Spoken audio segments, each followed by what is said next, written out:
दुर्वासा मुनि कुंती भोज की जहाँ पहुँची, कहा हम 4 महीना यहाँ रहेंगे। कहा ठीक है महाराज रहिए। उनकी सेवा होनी चाहिए। तो कुंती भोज के मित्र जो थे, उनकी जो पुत्री थी उनका नाम था कुंती।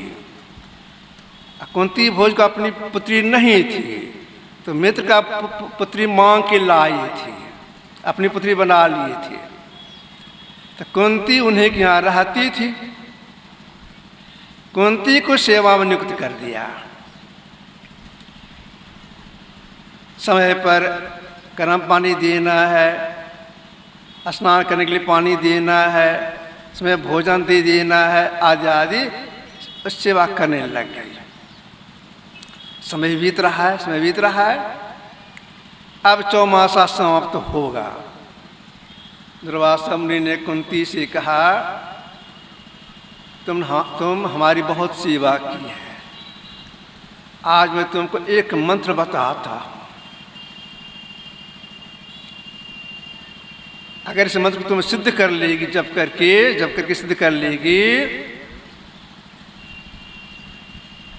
सब देवता तुम्हारे बस में हो जाएंगे। तुम जिस देव तक बुलाना चाहोगी तो तुम्हारे सामने आ जाएंगे। मंत्र बता करके दुर्वासा मुनि चले गए। कुंती एकांत में बैठ करके मंत्र को जपने लग गई। काम काज करते समय जपने लग गई। कई महीने हो गए तो मन में आया जप रही हूँ, देखें सिद्ध हुआ है कि नहीं हुआ है। एकांत में जाती है, पिता की छत पर जाती है, कोई नहीं था छत पर, मंत्र जपती है। जपने के बाद भगवान सूर्य का आवाहन करती है, आप मेरे पास आइए। जिसे भगवान सूर्य को आवाहन की, भगवान सूर्य का आवाहन की, भगवान सूर्य दिव्य रूप में उनके सामने तुरंत प्रकट हो गए। वह रूप कभी नहीं देखी थी। डर गई। क्या डरो मत, तुमने हमको बुलाया है, अब मेरा आना निष्फल नहीं होगा। अब तुमको एक पुत्र की प्राप्ति होगी। रोने लग गई। हमारी भी शादी नहीं हुई है, अब पुत्र की प्राप्ति हो जाएगी, लोग क्या कहेंगे।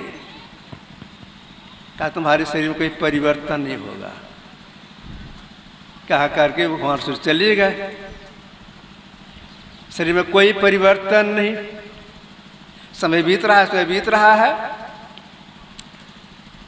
समय पूरा होने पर रात में एक पुत्र रत्न की प्राप्ति हुई।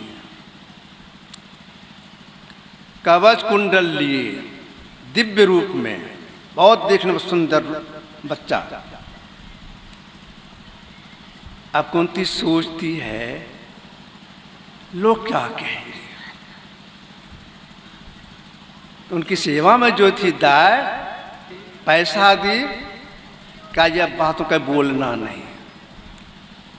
रात ही में क्या कि पिटारा बनाई, दोनों मिलकर के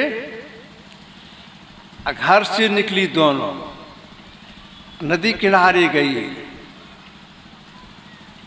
उस पिटारा बनाई थी केले की थंब आदि का, केले की थंब का, उस बच्चे को सुला दी, अब पानी में बहा दी। फिर दोनों घर आ गई।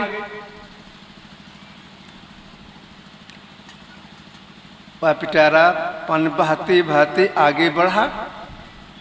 कुछ दूर में जा करके नदी किनारे लग गया। संजोग से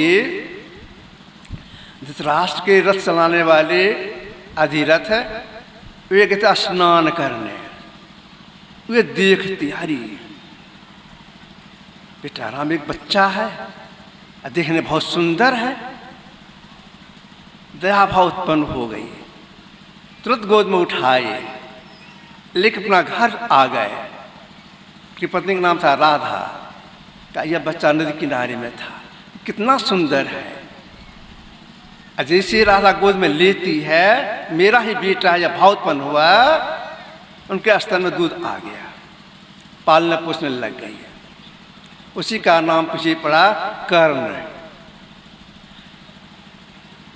जब कुंती का विवाह हुआ, पांडु के साथ विवाह हुआ, पांडु शिकार करने के शौकीन थे, वे गए जंगल शिकार करने के लिए।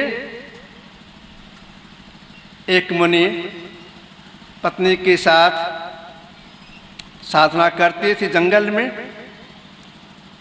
मौज हो गई, सिद्धि सिद्धि प्राप्त थी, मृगा को धारण कर लिए। अब मृगा मृगी बन करके जो मनुष्य का व्यवहार होना चाहिए, एक साथ रहना, वैसा व्यवहार होने लग गया। उसी समय पांडु ने तीर मार दिया, मृगा की मृत्यु हो गई। मृगी कहती है, अरे इस अवस्था में किसी देखना नहीं चाहिए, अब तो मेरे पति को मार दिया। मनुष्य वेश में आके बोलती है, मैं शाप देती हूँ, तुम भी अपने पति के संग करोगे, माथा फट जाएगा, मृत्यु हो जाएगी। सांप लेकर के घर आए, परिवार लोगों को सुनाए, फिर घर से निकले। पांडु दो शादी किए थे, कुंती माद्री से। दोनों पत्नी के साथ में ले करके जंगल में जाके रहने लग गए। समय बीत रहा है। समय बिताने के ख्याल से पाप जो हो गया वध करने का, उसके प्राश्चित में तप करने लग गए। कुछ महात्मा लोग बैठे हुए थे, विचार करने लग गए कि स्वर्ग जाना है।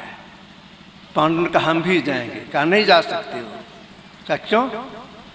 इसलिए तुमको पुत्र नहीं है, गृहस्थाश्रम में हो, पुत्र नहीं है तुमको, तुम सर्वज्ञान प्राप्त अधिकारी नहीं हो।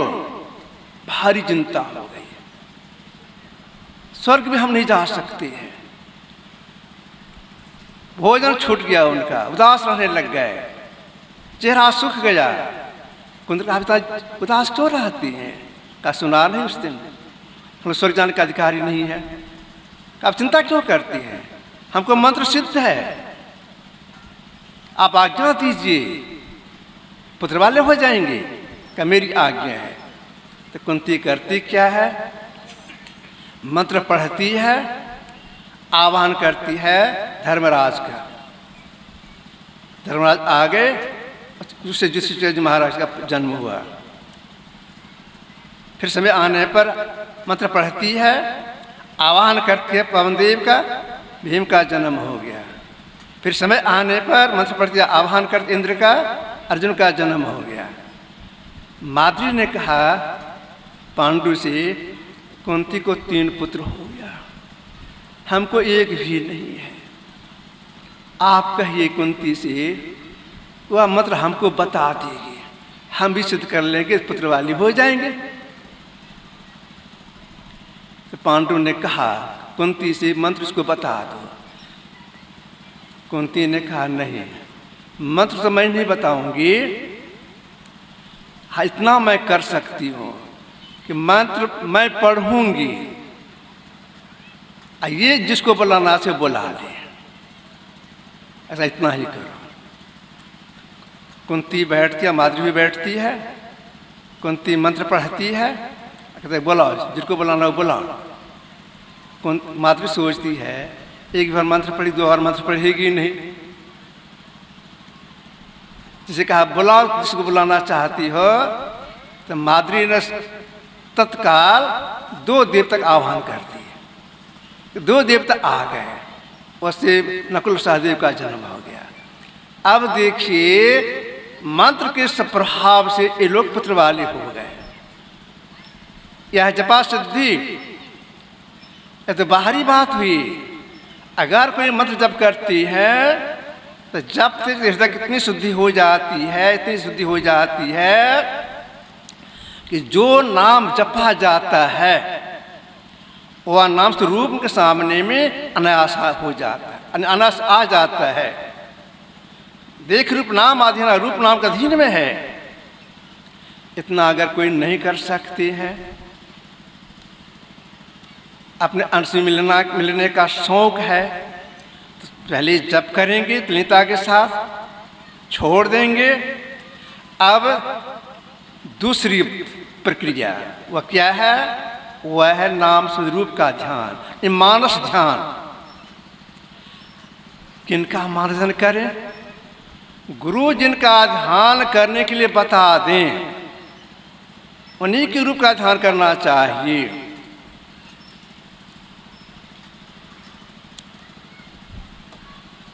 कैसे ध्यान करेंगे? लगन के साथ। लगन कैसा चाहिए? लगन ऐसा हो हर क्षण चेहरा याद करते रहना। वे ऐसे हैं, उनका चेहरा ऐसा है, उनका चेहरा ऐसा, हर क्षण दिमाग घुमाते रहना चाहिए, वे ऐसे हैं। तो ख्याल करते करते ख्याल में आते हैं, धुंधलार हो जाता है, प्रत्यक्ष हो जाती है। जब प्रत्यक्ष हो जाता है तब उसकी स्थिति क्या हो जाती है? प्रत्यक्ष किस तरह कैसा होता है? प्रत्यक्ष अपने अंदर में, जैसे हम लोग अपने हाथ में दर्पण लेते हैं, आईना लेते हैं, अपने चेहरे को हूबहू देखते हैं, ठीक ऐसा हूबहू दर्शन अपने अंदर में मानस ध्यान होता है, इष्ट का दर्शन हूबहू होता है। जैसा होता परिणाम का क्या निकलता है? मैं गुरुदेव से निवेदन किया था अपनी मातृभाषा में कि हजूर, कोई काम के शुरुआत होइ छै, दृश्य पूर्णता तो होइ छै दृश्य योग की सफलता में। दृश्य प्रारंभ कहाँ से होइ छै? गुरु महाराज जी बोले थे मानस ध्यान से जी। अगर कोई मानस अनुभव कर लेंगे दृश्य प्रारंभ यहीं से हो जाएगी। श्री गुरु पद नख मन गण ज्योति, सिमरत दिव्य दृश्य होती। पदनख से मतलब पैर का नाखून नहीं समझेंगे, पदनख से मतलब रूप, चेहरा। जो अपने अंदर में अपने चेहरे को हो देख लेते हैं, जिससे प्रारंभ यहीं से हो जाती है। हाँ, इसके लिए एक निष्ठ होकर करना पड़ता है। कभी इनका ख्याल किए, कभी इनका ख्याल किए, कभी उस रूप का, कभी उस रूप का, तब नहीं होगा। गुरु से लगन कठिन है भाई, लगन लगे बिन काज सरी है, जी प्रलय हो जाई। जैसे पपिया प्यासा बुंद का प्या प्यार लाई, प्यासे प्राण तलप दिन राती, और नदी और नीर ना भाई। गुरु से लगन कठिन है भाई, पहला उदाहरण है कबीर साहब का।